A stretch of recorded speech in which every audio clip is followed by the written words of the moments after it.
to Google it sometime. Back in the mid-1800s, this guy named Phineas Gage, he worked for the railroad, and they were dynamiting the way to make a railroad.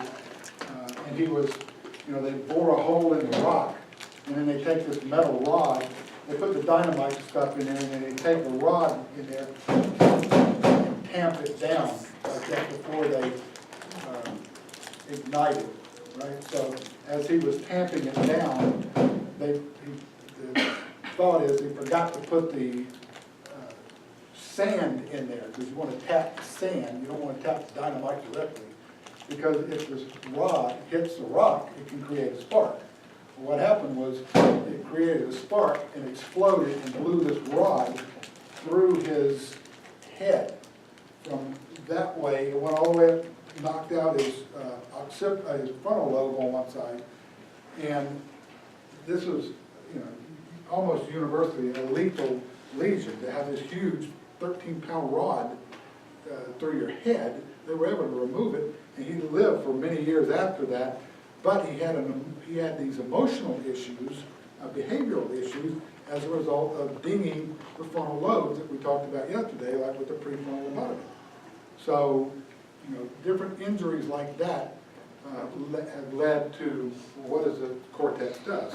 And I'll go give you back the slide about PET scanning, because different things that you do light up different areas of the cortex. Now, if we look at the cortex, the anatomy of the cortex, rostral is considered towards the front. When you say rostral, that means towards the front. Motor activity is generally rostral in the cerebral cortex. Sensory activity is more posterior directed. Primary areas we've mentioned, and the areas of cortex that are very near them are usually where you'll find the associational areas.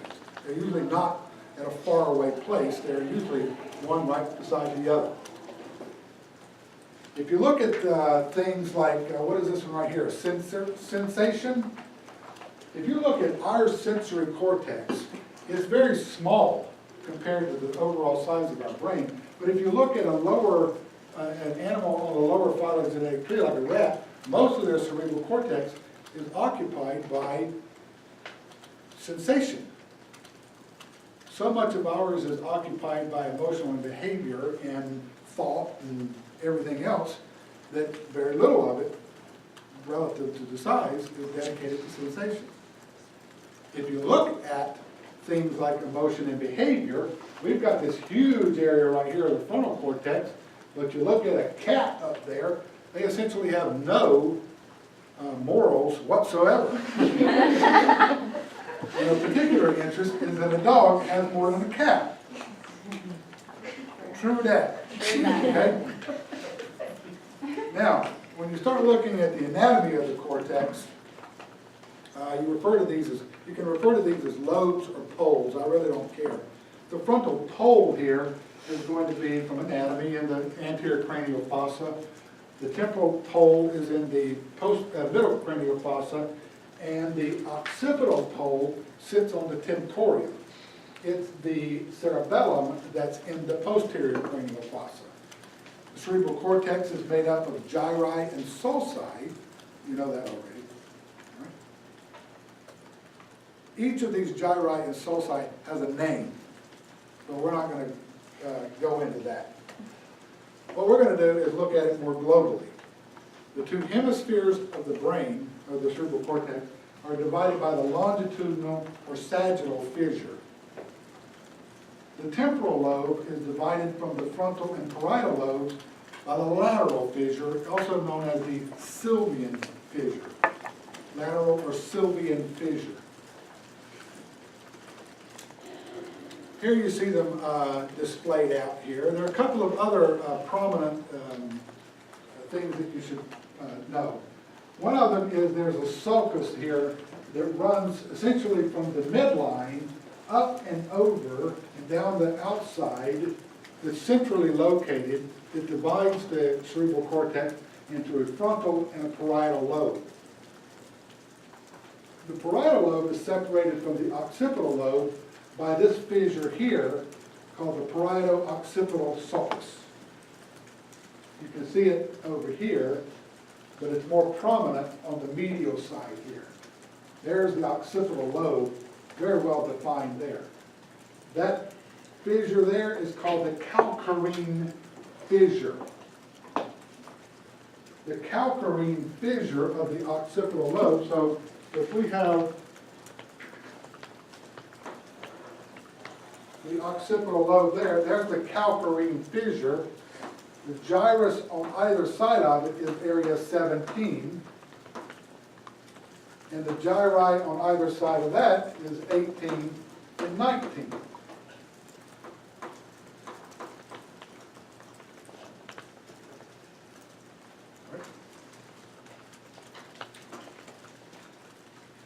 The corpus callosum is the large fiber bundle here connecting the two hemispheres. The limbic cortex, and we'll talk about it at the very end today, is here. It's the medial aspect of the cerebral cortex.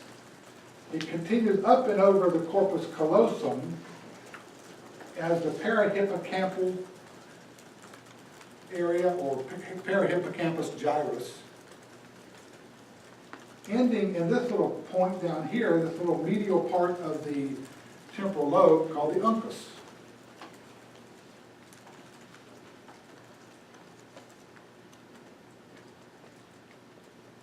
If you dissect away part of the temporal lobe and the frontal and parietal lobe, and go through the lateral fissure there, you'll find more cerebral cortex in there. That's called the insula. So the lobes of the brain, the cortex, cerebral cortex, frontal, parietal, occipital, temporal, insula, and limbic. The white matter of the brain is centrally located. You know that already. Here's the internal capsule. There's the basal ganglia, right there. Internal capsule on either side.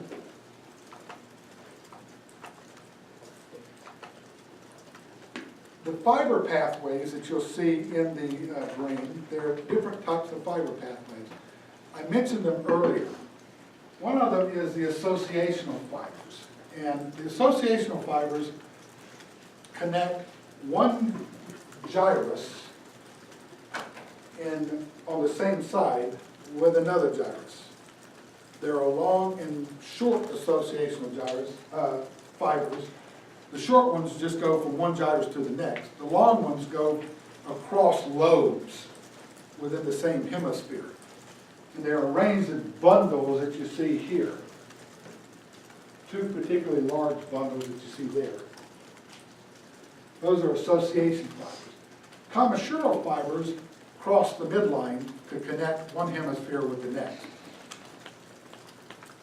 And then you have projection fibers, also called corticofugal fibers.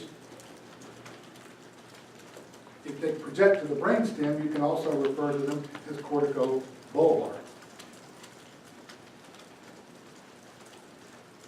Here's a dissection here showing these fiber bundles within the white matter. They're not so easy to define. You sort of have to squint your eyes when you're doing dissections of the cortex. But you can see patterns of fibers like Langer's lines. They kind of look like that. The callosal fibers, the corpus callosum, is divided into three regions. The front part is called the genu. Then you've got the body. The back part right here, the big bulbous back part here, is called the splenium of the corpus callosum. In this section here, we've taken a section through the brain there. What you're seeing is a section through that and a section through that. So here's the splenium. There's the genu right there. Genu, splenium. The body is coming into the, out of the plane of the board. Lesions of different areas of the cortex, like Phineas Gage, produce different issues. You don't need to memorize this, but it kind of summarizes things. One thing about the cortex you need to appreciate is the asymmetry. The right side's not the same as the left. You know about right brain dominant people, left brain dominant people, whether they're more artistic or more calculating. You see some of the general attributes of the different parts of the right and left cortex here. The right side being more artsy, the left side being more mathematical, scientific. Just say that generally. Right parietal lesions, parietal like strokes in the right parietal area. We were talking about hemi neglect the other day. It does occur in visual pathways, but when you get to the cortex, it also occurs with lesions of the right parietal area. Okay? So here you see they're asked to draw a clock face. They only do it on one side like I did yesterday. They also have spatial issues, so you're asked to draw this or this, you get some bizarre looking thing like that. And this is why when you're doing the Folstein Mini-Mental Status Exam, you're asked to draw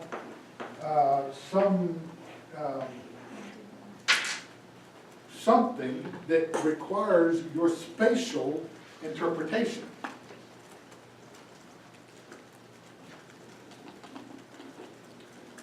Loss of prosody here, I'll talk about that in just a second. Well, I'll talk about it right now. Let's look at speech. Let's look at speech for a second here. If you're right-handed, 96% of right-handed people have their speech center in the left cerebral cortex. Very few have it in the right cortex. If you're left-handed, it's much more different, but you still have, left-handed people still have, predominantly, have their speech center on the left. So if you go back to this illustration here, and you looked at the left side, it says articulation, there's the speech center there. You don't see it over here. However, in a small subset of people, it will be on the right. And it will only be on one side, left or right. There are two types of language.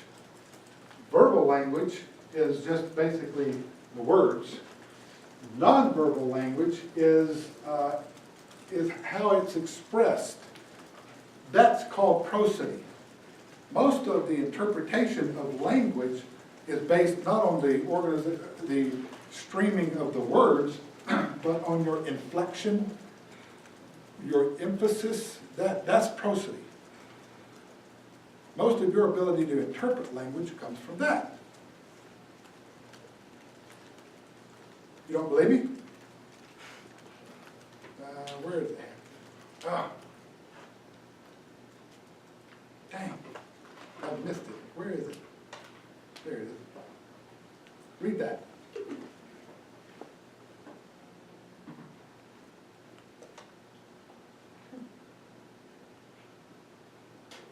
Is that not cool?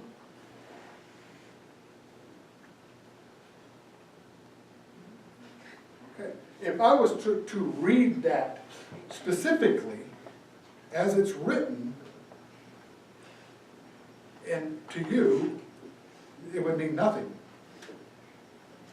It's how you say words, that's what you mostly understand. Okay? All right. Somehow I threw this in here, it's way out of place, it has nothing to do with speech, but I thought it was kind of cool. This is an EEG. An EEG looks at many different places on the electrical activity on the scalp, similar to a 12-lead EKG.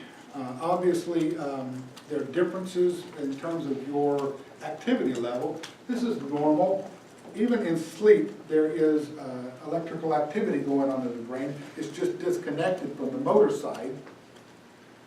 This is what happens in a seizure, where you have loss of inhibition and abnormal firing throughout. And this is when you come off life support.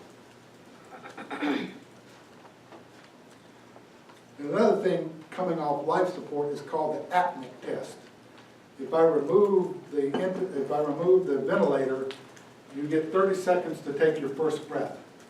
If you don't, I put it back on, the ventilator back on, breathe you for a while, take off the ventilator, and if you don't breathe within 30 seconds, I just leave it off. Failing an apnea test means you ain't coming back, folks. You correlate that with EEG findings to determine whether or not somebody comes off the ventilator. All right, so let's look at language for a second. Language comes from two different areas, Wernicke's and Broca's area. This is the speech center. Broca's area is the speech center. If you look at how these two areas of the cortex are wired together, first, let's talk here about some definitions here. The difficulty speak is dysphagia. Dysphagia could come from, a 10th nerve problem, a laryngeal problem, anything like that. Aphasia is your inability to speak, to form words. Difficulty reading, dyslexia and so on. Right? There are two types of speech disturbances related to these two areas. There's one called Broca's aphasia, and there's another called Wernicke's aphasia or receptive aphasia, depending on which area is lesioned. Expressive or receptive, Broca's or Wernicke's. The difference between the two is, let's talk about a lesion to Broca's area, in the 40s, 44, 45. If I say, what is this? If you lesion Broca's area, you cannot make your vocal cords move. They're paralyzed. You cannot speak. Grandpa had a stroke. He can't speak. If he can't speak at all, he has Broca's aphasia. He's lesioned that area. That's expressive. He can't express. Versus Wernicke's aphasia is they can actually form speech. It's just not related to what you've asked them. The words aren't formed into sentences. The words have nothing to do with, Kayla, what's this? My mother rides a bicycle to church. She's speaking, but she's lost the ability to attach meaning to the question. This is area 22 for Wernicke's aphasia. So damage to Broca's area, can they always not speak at all, or can they just say like You minor cannot words? drive your speech center. But And remember, it's only on the left side. If you stroke the right side, if you're right-handed, your speech center is most likely going to be on the left. But can they interpret it? Pardon me? Can they interpret that it's a stick, or they just can't say it? They know what it is, they just can't say it. In expressive aphasia, if you ask them to write it, they can write it. They know what it is, they just can't either say it or put the proper words together. There was a PA, his name was Bob Brooks. He graduated, I think, like in the second class, or maybe it was the first class at OU back in 1970. He spent his entire career in neurology. The guy knew the nervous system like you wouldn't believe. He had a stroke. He had a stroke in Wernicke's area on the left. When IMSA came to pick him up, he was trying to explain to them what was going on, but the words came out jumbled. They made no sense. But he knew intellectually exactly what was going on. He just could not make the words. He couldn't put the proper words together. No prosody. Can they write those words? You write them. Okay. When I went to visit him in the hospital, when he was in the hospital, Brooksy, you doing okay? My sister arrives this afternoon. And he would, you could see him, no, that's not the right, because he hears himself say it. No, that's not the right answer. He just cannot find, and you can't go out and get the right answer because it's disconnected. Okay? There's some other stuff. Apraxia, agnosia. Just read the definitions there. Stereoagnosis is something you're going to do in the physical exam, where have you had this before? You open your palm, you write a number in there. What is it? That's the ability to interpret that sensation. Astereoagnosis means you don't have that ability anymore. All right, memory. Memory. This is cool. Memory's cool. The thing about memory, memory equals hippocampus. Memory equals hippocampus. There are different types of memories. There are declarative memories and non-declarative memories. Declarative memories are facts. What's her name? Meredith. That's a fact. That's a declarative memory. Knowing something about Meredith is a non-declarative memory. Certain behaviors here are non-declarative. All right? Know the difference between those two because, again, you'll probably see it in multiple choice format later on.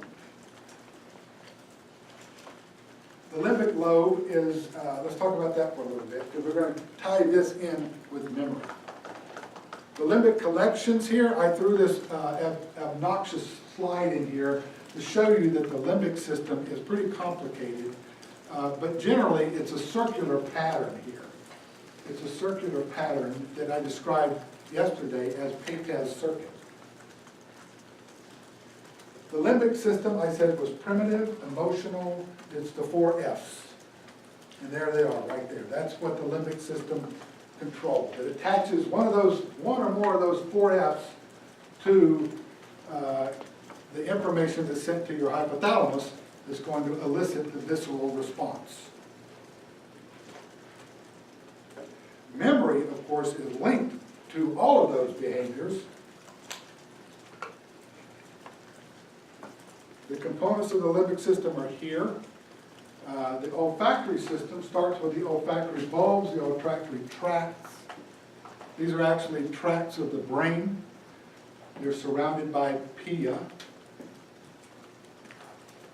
If you go back to, I think I probably showed you something like this in anatomy.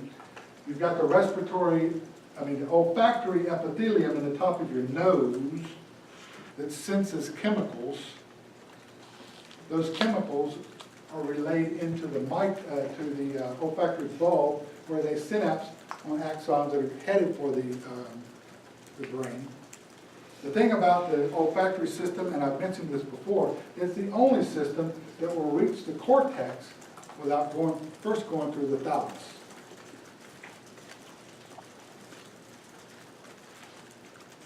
Owing to its most primitive nature. The structure that surrounds the brainstem is called the perihippocampal gyrus, right here. You see it right there. That's the bottom part right there. The front of it's called the uncus. That little part right there is the uncus.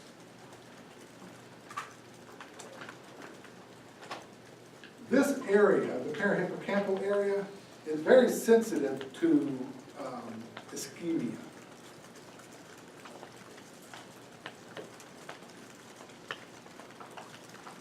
So if it's sensitive to ischemia,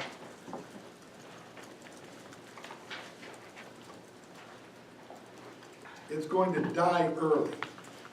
Those neurons will die early. Because the limbic system, as I said, is involved in memory, memory is one of the first things to go. Oh, wait a minute. Look at Don. He can't remember what happened 2 seconds ago. Physically, he's fine. The other thing is that this area is prone to seizure activity. Anytime you have injury to a part of the cortex, it's prone to seizure activity. This is the most sensitive area. The uncus that you saw here, part of smell ends in the uncus, somewhere right here. So abnormal seizure activity arising from here usually starts off as a prodrome of a horrendous smell. And then you wind up with a seizure. That's called a temporal lobe seizure or an uncal seizure when they experience this horrendous smell prior to the seizure activity. The hippocampus is interesting, and you don't need to pay attention to this slide, other than to say that if you cut it in this section and look right here, it looks like that. Somebody thought that that looked like a ram's horn. And so the name given to this area is called Ammon, which is a mythological feature, sort of. Ammon, who had a ram's horn hat, whatever you call that thing he had on his head. Somebody thought that looked like a horn, a sheep's horn.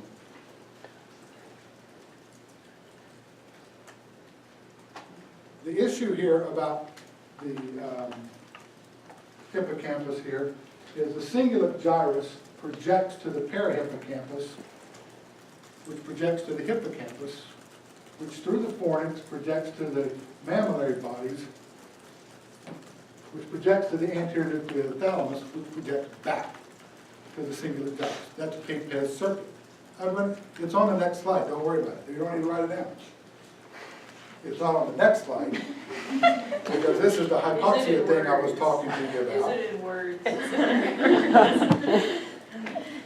It's not in the next slide either, but this is showing it. There's the hippocampus going up to the fornix, to the mammillary body, to the anterior nucleus of the thalamus. It's probably in this one right here. Oh, it is! Thank you for that. This is Pepys circuit. Here's the thing about Pepys. Why do I make a deal about this Pepys? Why do I make a deal about this? Why? Because I tell you why. Because I told you yesterday that every minute of every second of every day, you have to interpret, you sense the environment, right? Pepys' circuit right now is going on just like this, because it's attached this emotion to your environment, and you're sitting there just, fine. It's getting towards noon. I think I've heard enough of this crap in my lifetime. And then all of a sudden, I pull out a gun. What's your reaction now? Your reaction just changed through Pepys circuit. Like the cortex that's sensing the environment every day, Pepys circuit is attaching your emotion to every second of every day. Do something different. If I pull a rattlesnake out of my pocket, right here, you are going to poop a brick. Larry back there knows he's far enough away, he may not. He may just soil himself. Whereas Meredith, all of that has to do because Pepys circuit changed. Make sense? Makes sense. Okay. See? Everything I ever say makes sense. I don't even believe that. All right, some limbic lesions and some syndromes here. Alzheimer's, we talked about. Alzheimer's. Loss of memory. Kluver-Bucy syndrome, I've talked about in terms of destruction of the amygdala bilaterally. Because that's part of your limbic system, remember the 4 F's, they get kind of messed up there, and you wind up doing some things that are a little not normal, okay? Korsakoff syndrome here is destruction of the mammillary bodies down here. I'll talk about that in a second. Temporal lobe epilepsy. This is what I talked about earlier. Olfactory hallucination, right? And temporal lobe epilepsy. With epilepsy, these abnormal, this disinhibition, and so you get ectopic firing of a bunch of neurons out of sync, out of appropriate sync. You get all sorts of different reactions related to it.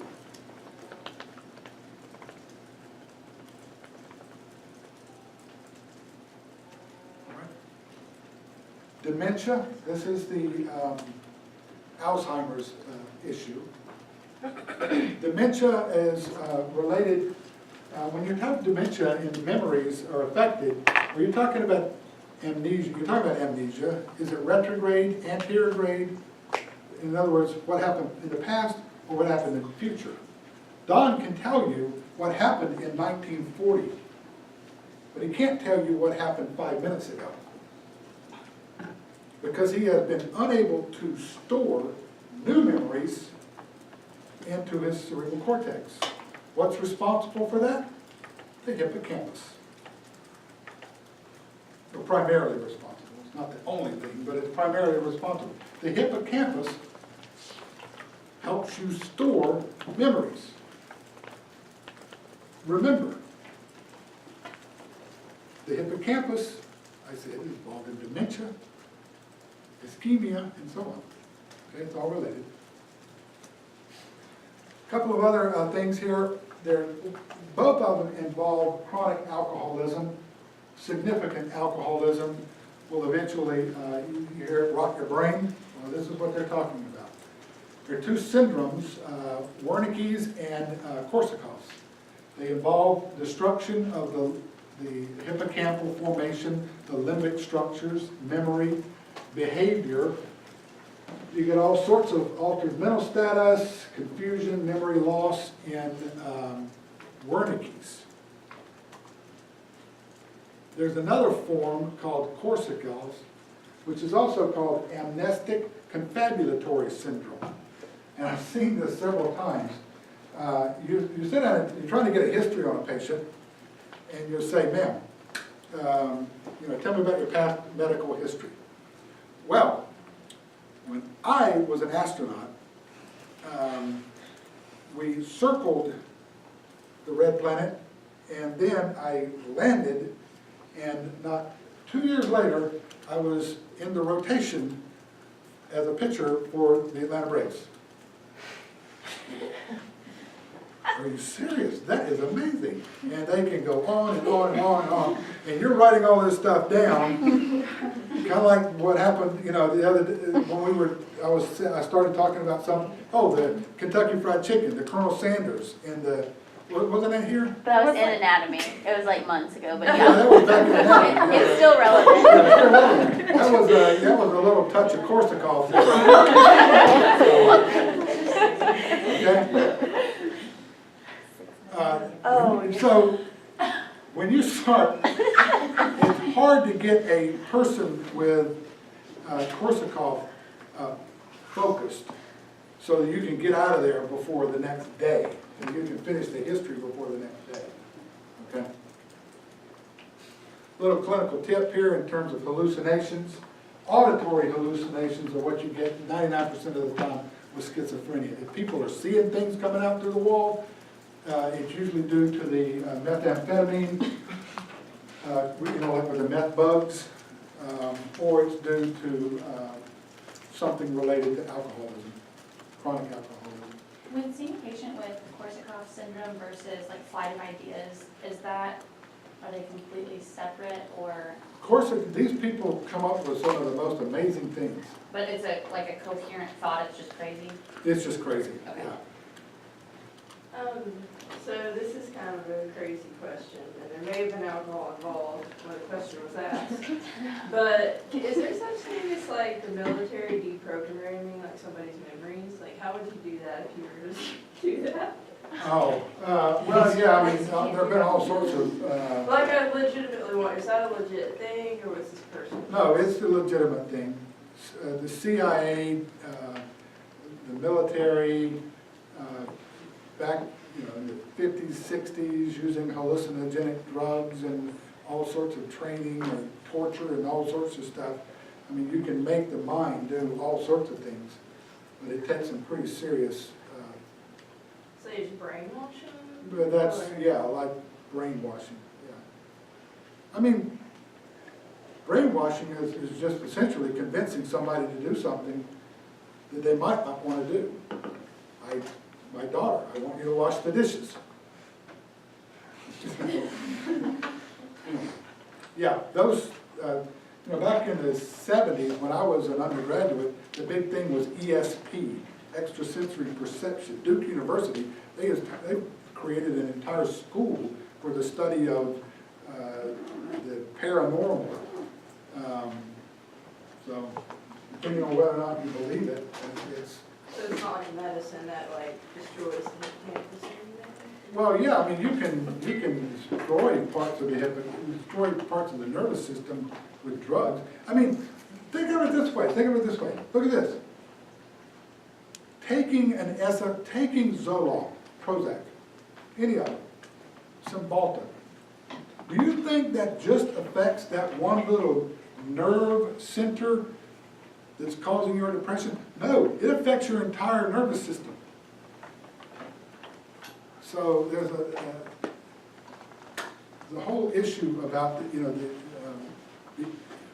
use of drugs to alter the neurochemistry of the brain.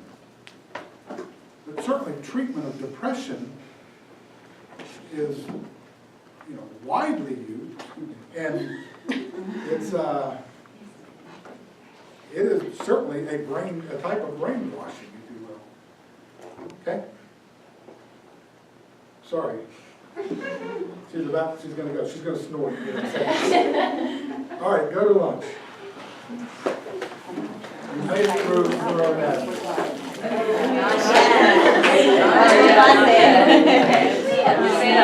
I think this is better.